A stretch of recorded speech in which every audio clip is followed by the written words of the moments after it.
When I was 16, I won a great victory. I felt in that moment I would live to be 100. Now I know I shall not see 30. This is the man who became king at 13, won a battle while outnumbered 6-1, all while dealing with one of the most horrible afflictions known to man. This is Baldwin IV, the Leper King. The young prince, while born into the royal family, was not likely to earn the throne of Jerusalem. His uncle Baldwin III was well-liked, newlywed, and a mere 30 years old at the time of his nephew's birth. However, Baldwin III died a mere 2 years later, possibly by poison, leaving the fate of the kingdom up in the air. The throne then unexpectedly went to Baldwin's father, Amalric, due to the fact that Amalric's wife, Agnes, was from an influential noble family. The rest of the nobility in Jerusalem forced Amalric to annul his marriage and remarry. This meant that Baldwin grew up without a mother in his life, and his sister left the household early to join a Christian monastery. However, Baldwin wasn't all alone. At 9 years old, his father sent Baldwin to live with William of Tyre. William was a scholar and a well-respected tutor, as well as being one of the most influential religious figures in the Kingdom of Jerusalem.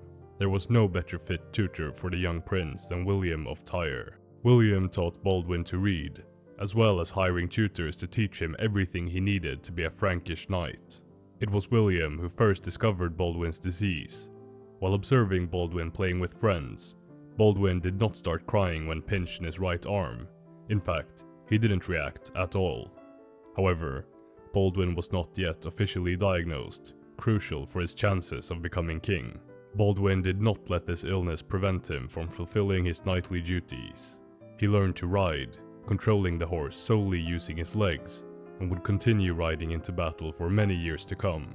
William describes Baldwin as determined, curious, and well-liked, in spite of his illness, all traits that he would need to put in action sooner rather than later. While returning from negotiations with the rulers of Damascus, Amalric began feeling ill, and suddenly died that week of dysentery, making the 13-year-old Baldwin sole king of Jerusalem at a mere 13 years of age. Amalric's untimely death left the nobles of Jerusalem in a tough spot.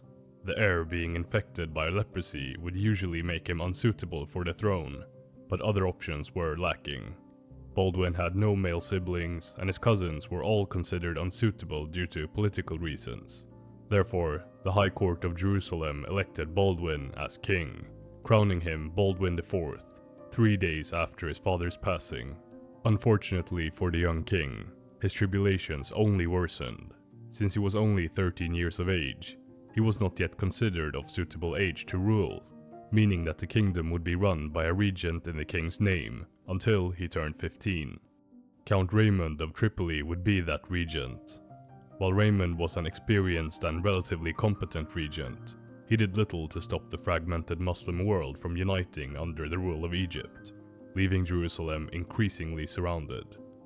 During this period, Baldwin's illness worsened, and any doubt of his leprosy became unsustainable. Thus, Baldwin would not be able to marry and continue the royal line. In spite of this, however, Baldwin was treated with dignity and respect by his compatriots, never being isolated or segregated, and riding together with his army during wartime. The Crusades had left a lasting impact on the political landscape of the Middle East, creating an incredibly complex system of political relations that was becoming increasingly tough to navigate. Firstly, the Crusades had created the Christian states of Jerusalem, Tripoli, Antioch, and Edessa. These states marked a Catholic black hole in the otherwise Muslim Middle East. Not only this, the Muslim power in the region was destabilized and fractured. The Fatimid Caliphate, Zengid dynasty, Seljuk Turks, and many more were all vying for power, adding into the intricate political situation of the region. Managing this political landscape was of vital importance to the Crusader states, as it had become the aim of many Muslim leaders to retake the Holy Land from the Christians ever since their conquest of Jerusalem 75 years prior. They had all been pushed back by the Christians. However, this time seemed to be different. The Crusader kingdoms had gradually been encircled by the Muslim Egyptian kingdom, led by the man who would become Baldwin's greatest rival, Saladin. Salah ad-Din Yusuf ibn Ayyub had started his career as a mid-ranking soldier, but managed to claw his way up the ranks using his remarkable wit. With savvy political moves, Saladin managed to take full control of Egypt, and founding the Ayyubid Sultanate in 1169. Saladin did not let his newfound success slow him down, gradually gaining more and more influence over the region, soon controlling all of the area surrounding Jerusalem. With this conquered territory, Saladin controlled a kingdom.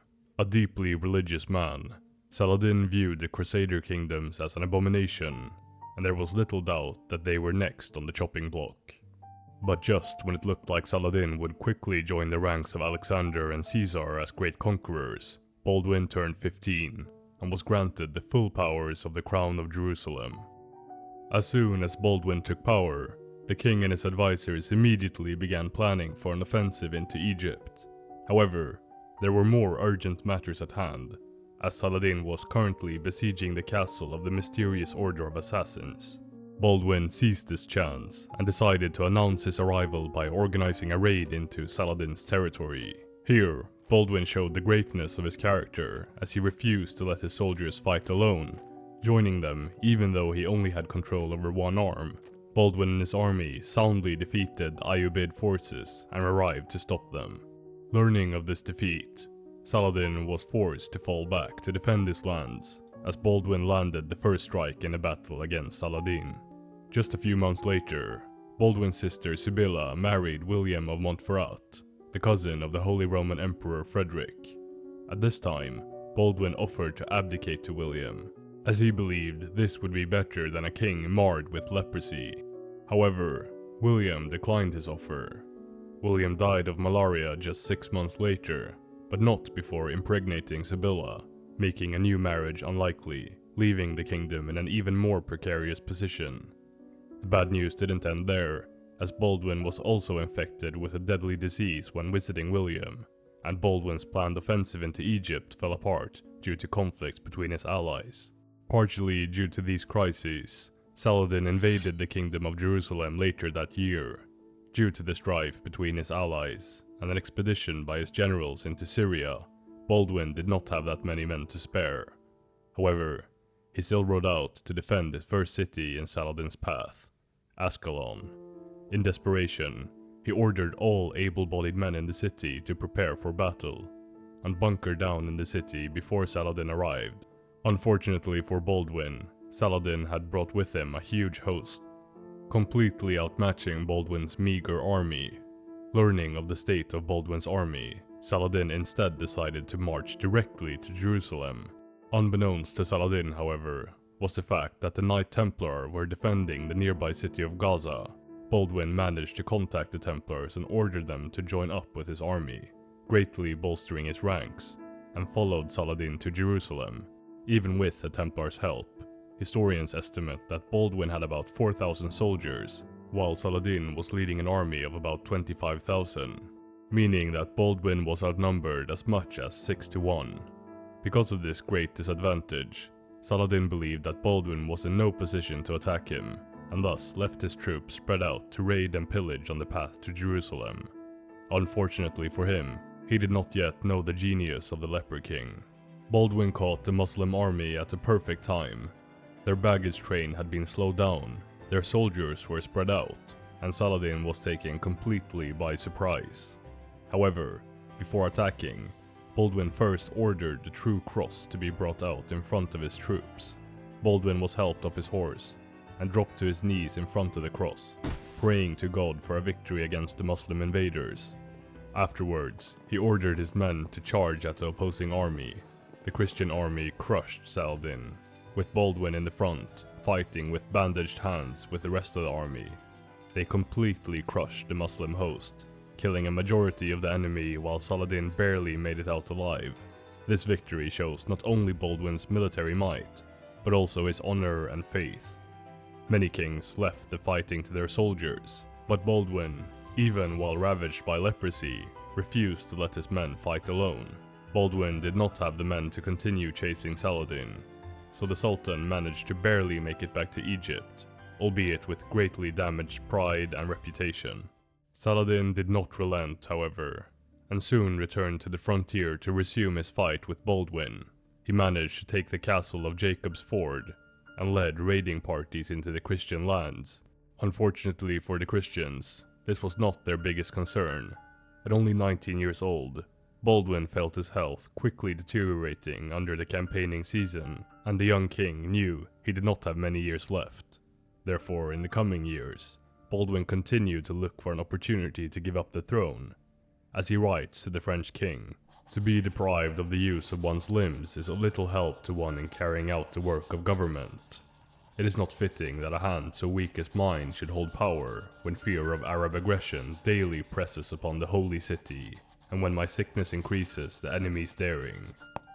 However, this was made impossible by the nobles in his kingdom. A rift in his court had formed between two factions vying for power, trying to control the succession. Because of this, Baldwin was unable to abdicate, as half of his noblemen would not agree with his choice. Therefore, Baldwin instead decided to focus on the future, which meant finding a suitable husband for his sister, Sibylla. This was not an easy task, as she already had a child, meaning that her children with her future husband would most likely not inherit the throne. Moreover, the conflict between his nobles made finding an acceptable match difficult. Because of these factors, Baldwin chose the knight Guy de Lusignan. This pairing surprised many, as Guy was not as influential as many other potential suitors. However, Baldwin did not have that much time in finding a suitor, as he had reliable information that the Counts of Tripoli and Antioch were conspiring against him, planning to overthrow the Leper King and marry his sister to one of their own. Therefore, Baldwin had to use his political shrewdness and act decisively to keep his kingdom stable. In 1183, at the age of 22, Baldwin's condition worsened severely, as he became unable to walk, use his hands, and became fully blind. Therefore, he made his brother-in-law, Guy de Lusignan, regent, and the effective leader of the government. This was a mistake, as Guy had not been given any military experience, and Baldwin's distrustful nobles refused to cooperate with him. The distrust in Guy's military competence showed later that year, as Kerak Castle, the host of Baldwin's half-sister's wedding, was attacked by Saladin. Baldwin deemed Guy unsuitable to handle this threat, and thus renounced Guy's regency and took control of the army himself. Even while blind and sickly, Baldwin's mere presence was crucial to unite his rebellious noblemen and inspire his troops. Hearing that Baldwin and his army were coming to break the siege, Saladin retreated back into Egypt. Knowing that his time left on Earth was short, Baldwin attempted to find a suitable regent for his heir, his sister's son Baldwin. The king's distrust for Guy de Lusignan had only grown, and the king felt as if his realm was doomed if Guy took control. Therefore, he decided to leave the regency to Raymond of Tripoli, the same man who was his regent just 10 years earlier. Sadly, Baldwin's health continued to worsen, and the king died in Jerusalem on March 1185. His heir, the young Baldwin V, died just a year later, leaving the throne to the young king's mother and Baldwin IV's sister, Sibylla. She decided to leave the kingdom in the hands of her husband, the man Baldwin had deemed incapable, Guy de Lusignan.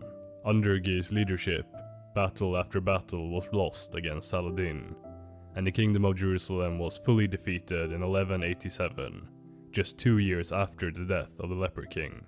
I have seen a time when King Baldwin of Jerusalem, the one who was a leper, beat Saladin, although he only had 300 armed men against Saladin's 3,000. But now your sins have come to such a pass that we round you up in the fields like cattle. Unknown man in Damascus, 1250s. Politically, Baldwin leaves behind a complicated legacy. Some historians trace the fall of Jerusalem 2 years later after Baldwin's death back to him, as the kingdom was marred with internal strife during his reign. Others instead point out that the kingdom did not lose any territory during his reign, while surrounded and greatly outmanned. However, Baldwin's most important legacy is not focused on his politics, but his character. The king's incredible courage and determination in the face of such horrible disease is incredibly impressive, and has rightly inspired countless people from Crusader times to today.